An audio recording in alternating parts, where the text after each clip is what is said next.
చేయాలనుకున్న వాళ్ళకి simple process తెలిసిన వాళ్ళ ద్వారా ఒక రెఫరల్ ఐడి ద్వారా స్టార్ట్ చేసుకోవచ్చు. నేను కొంతమంది దగ్గర విన్నాను సార్, వెస్టేజ్ ప్రోడక్ట్స్ అంటే కొంచెం ఆర్గానిక్ ఉంటాయి, హెల్దీ ప్రోడక్ట్స్ అని అంటారు. మరి బయట చూసుకుంటే నౌవేడేస్ ఏంటంటే చాలా ఆర్గానిక్ ప్రోడక్ట్స్ వచ్చేసాయి, ఆర్గానిక్ ఫుడ్స్ అని చెప్పేసి మనం చూస్తూనే ఉన్నాం కదా. కంపేర్ టు వెస్టేజ్కి వాటికి డిఫరెన్షియేషన్ ఏముంటుంది? అంటే అక్కడ కూడా ఆర్గానికే కదా, అంటే ఆర్గానిక్లో కూడా ఇంకో ఆర్గానిక్ అంటే డిఫరెంటేషన్ ఎలా ఉంటుంది అంటారు అసలు? సో ఇప్పుడు ఎగ్జాంపుల్ తీసుకుంటే మనం ఒక సబ్బు తీసుకుందాం. సబ్బులో మీకు గ్రేడ్ 1, గ్రేడ్ 2, గ్రేడ్ 3 ఉంటుంది. అంటే టీఎఫ్ఎం ఏదైతే ఉందో 75, 76%, 60 అట్లా ఉంటాయి కదా. సో ఇది మన దగ్గర ఏదైతే సోప్ ఉంటుందో గ్రేడ్ 1 76% టీఎఫ్ఎం అనేది ఉంటుంది. న్యాచురల్ ప్రొడక్ట్ ఉంది. నీమ్, తులసి, పుదీనాతో తయారైంది. సో చాలా బాగుంటుంది. రెండోది వచ్చేసి హెల్త్ సప్లిమెంట్స్ ఉంటాయి మేడం. నిజంగా మిరాకిల్ ప్రొడక్ట్స్ మేడం. నాకే వెస్టేజ్లకు రాకముందు చాలా మంది చెప్పుకోవడానికి సిగ్గుపడతారు. ఫైల్స్ అనేటివి ఉంటాయి చూసారా, అది బాడీలో హీట్ ఎక్కువ అవడం వల్ల ఫైల్స్ రూపంలో వస్తుంది. అలాంటి ఫుడ్ సప్లిమెంట్స్ ఉన్నాయి, నేను వాడాను, నాకు చాలా మంచిగా క్యూర్ అయింది. ఎందుకంటే ఫైల్స్ అనేది బాడీలో హీట్ జనరేట్ అవ్వడం వల్ల వస్తుంది.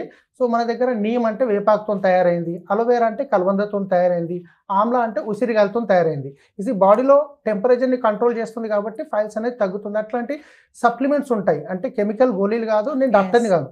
మనం తినే ఆహారంలో దొరకనటువంటి పోషకాలను మనకు సప్లిమెంట్ రూపంలో ఇస్తుంది కంపెనీ. అంటే హెల్త్ సప్లిమెంట్స్ ఉంటాయి, ఫుడ్ సప్లిమెంట్స్ కూడా ఉంటాయి దీంట్లో. ఎస్ మేడం, హెల్త్ సప్లిమెంట్స్ ఉంటాయి, మనం తినే ఆహారంలో దొరకనటువంటి పోషకాలు దొరుకుతాయి. ఇంట్లోకి వాడుకునే ప్రోడక్ట్స్ ఏవైతే ఉన్నాయో, సో ఇప్పుడు బట్టలు ఉతికే లిక్విడ్ కానీ, పేస్ట్ కానీ, సబ్బు కానీ చాలా మంచి ప్రోడక్ట్స్ ఉంటాయి.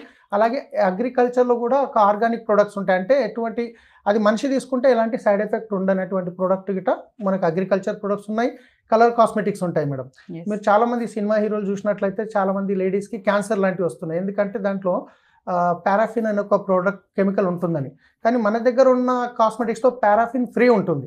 రెండోది మీరు లిప్స్టిక్ పెట్టుకున్న లేడీస్ ఎవరైనా కానీ ఇట్లా అన్నప్పుడు లోపలికి వెళ్తుంది.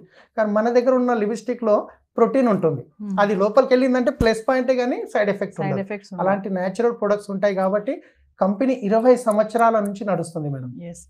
వెస్టేజ్లో నిత్యావసర వస్తువులు అంటారు కదా, అంటే ఏమేమి దొరుకుతాయి అసలు?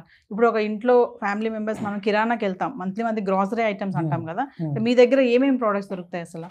సో సబ్బులు, పేస్టులు, బ్రష్లు, హెయిర్ ఆయిల్, షాంపూలు, వంట నూనెలు, తర్వాత మంచి నూనె ఇదవుతుంది, ఇలాంటివన్నీ. కాకపోతే పిండి, బియ్యము, ఉప్పు, షుగర్ లాంటివి తప్ప మిగతావన్నీ మీకు మార్కెట్లో దొరికే ప్రతి ప్రోడక్ట్ దొరుకుతుంది. 400లకు పైన ప్రోడక్ట్ కంపెనీ ఓన్గా మ్యానుఫ్యాక్చరింగ్ చేస్తుంది.